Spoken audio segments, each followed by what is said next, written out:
Halo para pendengar, dimanapun kalian berada.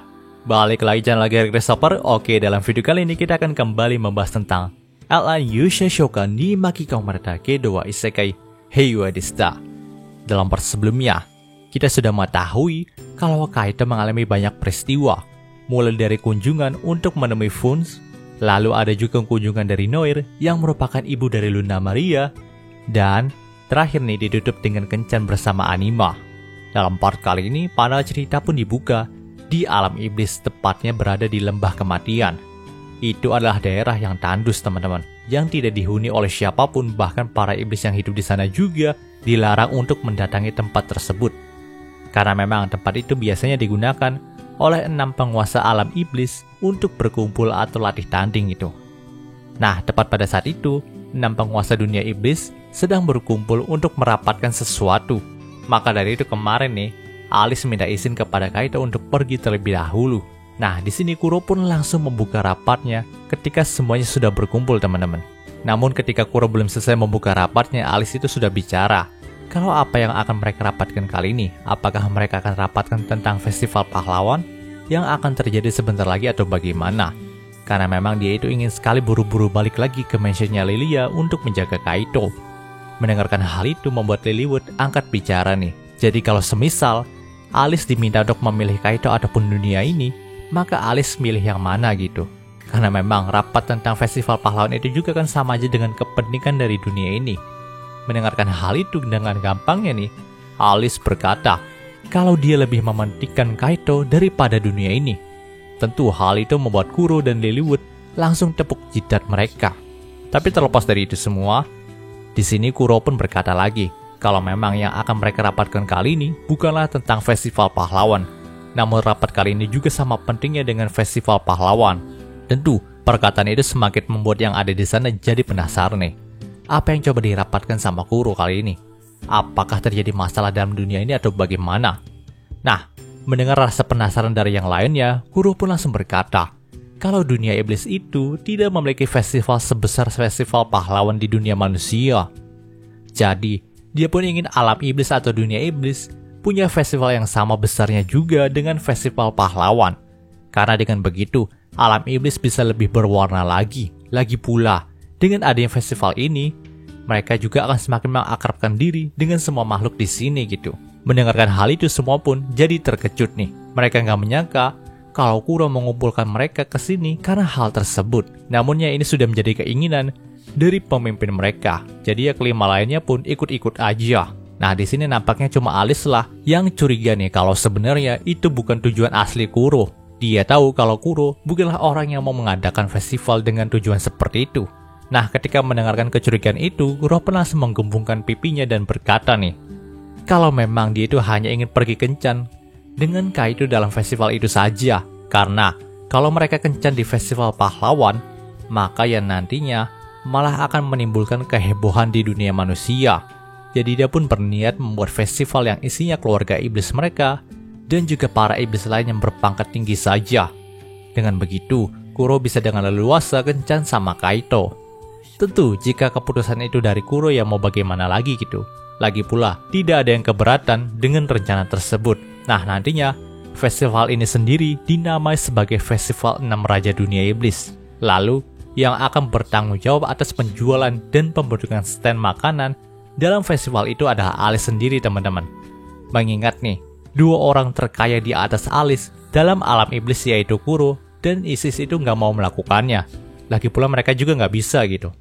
Nah, mendengarkan kalau dirinya akan dapat untung besar lagi dalam festival nanti, Alice pun berkata kalau dia siap main judi sepuasnya lagi jika festival itu udah selesai gitu. Namun gregetnya, si Isis pun merekam kata-kata Alice tadi dan hendak mengirimkannya kepada Kaito melalui sihir burung kolibri. Tentu, Alice pun mati-matian membujuk Isis untuk tidak melakukannya. Karena kalau sampai Kaito tahu perkataannya tadi, maka Alice bisa jadi ayam geprek saat ketemu sama Kaito lagi gitu. Panel cerita pun berpindah ke hari 30 bulan bumi. Saat itu Kaito pun sedang berkunjung ke kediaman Isis untuk membicarakan beberapa buku yang pernah mereka baca. Ya, sejak mereka jadi pasangan, Kaito cukup sering untuk mengunjungi Isis. Dan di tengah pembicaraan mereka, Kaito juga teringat nih kalau Isis cukup gemar mengumpulkan beberapa barang yang muncul dalam buku mereka. Jadi Kaito pun tanya apakah Isis memiliki rencana untuk mengumpulkan barang lagi sekarang. Mendengarkan hal itu, Isis pun berkata kalau dia sudah punya rencana seperti itu sih. Tentu, setelah mendengarkan jawabannya, Kaito pun memutuskan untuk ikut dalam rencana Isis. Dan nampaknya mereka akan mengumpulkan barang yang dicari sekarang ini teman-teman. Itu cukup baik sih, karena memang sudah lama juga mereka tidak pergi bersama. Nah, di sini Kaito juga sempat tanya barang apa yang ingin dikumpulkan sama Isis kali ini. Mendengarkan hal itu, Isis pun menjawab nih, kalau dia pernah membaca buku tentang beberapa orang yang pergi ke danau. Maka dari itu, dia ingin pergi mengambil sebuah danau sekarang. Tentu Kaito pun kaget dengan hal itu. Dia tidak menyangka Isis akan mengambil danau kali ini. Tapi ya bagaimana caranya gitu. Namun nih, jika diingat baik-baik, Isis pernah berkata kalau dia berhasil mengambil sebuah gunung dan diletakkan di dekat kediamannya. Jadi mungkin untuk mengambil sebuah danau bukanlah perkara sulit bagi Isis. Tapi nampaknya Kaito itu lebih menyarankan Isis mengambil beberapa batuan dari danau saja. Karena memang mengumpulkan bebatuan di danau itu sangat asik juga dilakukan. Mendengarkan hal itu, Isis pun menyetujuinya. Namun di tengah itu, Isis pun sempat menengok ke arah belakang Kaito dan bertanya kepada Shaltir. Mendengarkan hal itu, Shaltir atau Alice yang berada di belakang Kaito pun muncul sejenak dan berkata kalau tidak ada apa-apa. Lalu dia pun menghilangkan dirinya lagi. Tentu, Kaito pun tanya kepada Isis tentang Alice nih. Nah, di sini Isis berkata kalau tadi Shaltir sempat mengarahkan pandangannya sejenak kepada Isis. Maka dari itu Isis pun penasaran karena memang tidak biasanya Shaltir melakukan hal seperti itu. Apalagi semenjak dia jadi pengawalnya Kaito. Isis bisa merasakan hal itu juga karena memang Shaltir sendirilah yang sengaja mengarahkan pandangannya ke Isis. Ingat, Shaltir dikenal sebagai pengguna sihir penghambat nomor 1 di dunia ini. Bahkan Isis saja cukup kesulitan mengetahui keberadaannya ketika memang si Shaltir sendiri tidak mengarahkan pandangannya ke Isis gitu. Dan tumben-tumben saja sedari tadi Shaltir itu ngeliatin Isis. Mendengarkan penjelasan itu, Kaito pun cukup penasaran nih, tapi dia memilih untuk tidak bertanya lebih lanjut kepada Alice. Karena memang Alice sendiri berkata tidak ada masalah apapun. Panel cerita pun berpindah ke pinggiran danau dekat kerajaan Alcresia. Ketika sudah sampai, Kaito dan Isis pun langsung mengumpulkan beberapa batuan indah yang tersebar di danau. Nah, gak disangka Kaito itu cukup kesulitan dalam mengumpulkan bebatuan indah yang mirip dengan di novel. Sementara itu, Isis dapat dengan mudah untuk menemukannya. Ya memang nampaknya Isis sudah sangat berpengalaman untuk melakukan hal ini. Setelah menemukan semua bebatuan itu, Kaito dan Isis pun langsung beristirahat di bawah pohon dekat sana. Dan dalam kesempatan itu juga Isis menyampaikan kalau dalam novel yang dia baca, dia juga pernah melihat sang tokoh utama bersama kekasihnya pergi untuk melihat pertunjukan drama dalam sebuah opera. Isis mengatakan kalau dia ingin sekali melihat drama, tapi sayangnya dia tidak bisa melakukan hal itu. Karena jika dia melakukannya, para pemain dan para penonton saja mungkin akan kabur ketakutan ketika melihat dirinya. Nah, sebagai pacar yang baik nih, Kaito pun langsung memikirkan bagaimana caranya Isis menonton drama gitu. Namun di tengah itu tiba-tiba aja ada sekelompok boneka yang memainkan sebuah pertunjukan musik opera tepat di belakangnya mereka. Tentu, hal itu membuat Kaito dan Isis terkejut, tapi mereka tahu kalau itu adalah sihir dari Alice ataupun Shaltir. Secara mengejutkan juga nih, Alice membuat sihir penghalang besar dan membangun sebuah gedung opera dekat danau tersebut. Dia pun mengundang Kaito dan Isis untuk masuk ke dalamnya. Lalu, membuat para boneka binatangnya tadi memainkan sebuah drama yang dapat dinikmati oleh Isis dan Kaito. Melihat hal itu dalam hatinya, Kaito pun sangat berterima kasih kepada Alice. Dia juga menyadari kalau memang mungkin saat tadi Alice memperhatikan Isis, Alice itu udah menduga hal ini akan terjadi. Mengingat dalam keluarganya Kuro, Alice lah yang paling perhatian kepada semuanya.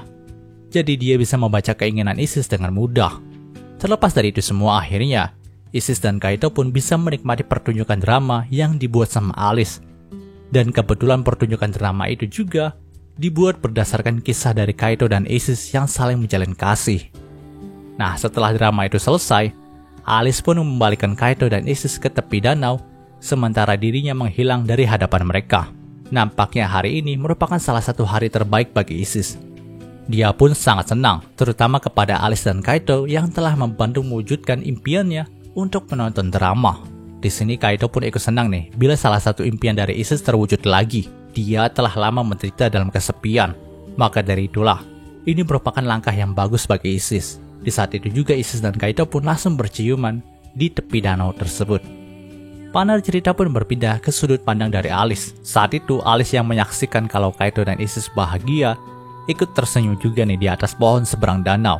Ya, dia mengambil jarak yang cukup jauh agar tidak mengganggu suasana romantis di antara Isis dan Kaito. Memang si Alice ini adalah orang yang paling baik banget loh teman-teman. Dia sendiri mencintai Kaito, tapi dia tidak egois dan menjadikan Kaito hanya menjadi miliknya. Dia tahu kalau banyak sekali orang yang mencintai Kaito, termasuk juga Isis, salah satu dari keluarganya. Maka dari itu, dia pun rela untuk membantu percintaan Isis dengan Kaito. Nah, ketika Alice sedang asyik melihat Kaito dan Isis, tiba-tiba aja Kuro pun datang dan berdiri tepat di sampingnya. Dia berkata kalau memang Alice adalah orang yang sangat baik ya. Kuro tidak menyangka kalau Alice sampai segitunya membantu Kaito dan Isis. Mendengarkan hal itu, Alice pun menghela nafas dan berkata, ketika dirinya melihat mereka berdua, dia itu seakan bernostalgia tentang kisahnya di masa lalu sebelum dia datang ke sini dan menjadi bagian dari keluarganya Kuro. Maka dari itu, dia pun menolong mereka. Di sini Kuro pun tersenyum mendengarnya nih dan berkata, jadi apakah Kaito adalah orang yang kau cari selama ini atau bukan? Mendengarkan hal itu, Alice pun hanya berkata juga kalau tidak ada yang tahu tentang hal ini. Nah setelah itu Kuro pun langsung membawa Alice ke hadapan Kaito dan Isis nih, dan malah mengajak mereka pesta barbeque bersama. Jadi ya kencan Isis dan Kaito langsung diakhiri dengan pesta barbeque gitu. Panel cerita pun berpindah ke sudut pandang dari Fun. Nah saat itu adalah malam bulan purnama di kastilnya Kuro. Dan bulan purnama sendiri selalu mengingatkan dirinya dengan kepergian dari kakak perempuannya yaitu Fier. Ya dia tahu kalau Fier sudah sangat berdosa karena menyerang dunia manusia. Tapi dalam keluarga tidak ada yang pernah membencinya ataupun mengutuknya gitu. Dia sudah dimaafkan bahkan oleh Kuro sendiri. Namun nampaknya hanya dirinya lah yang masih belum bisa memaafkan dirinya sendiri. Maka dari itu dia pun pergi dari kastilnya Kuro untuk menebus dosanya. Nah sejak kepergian dari Fier itulah, Fun pun menjadi penjaga gerbang nih.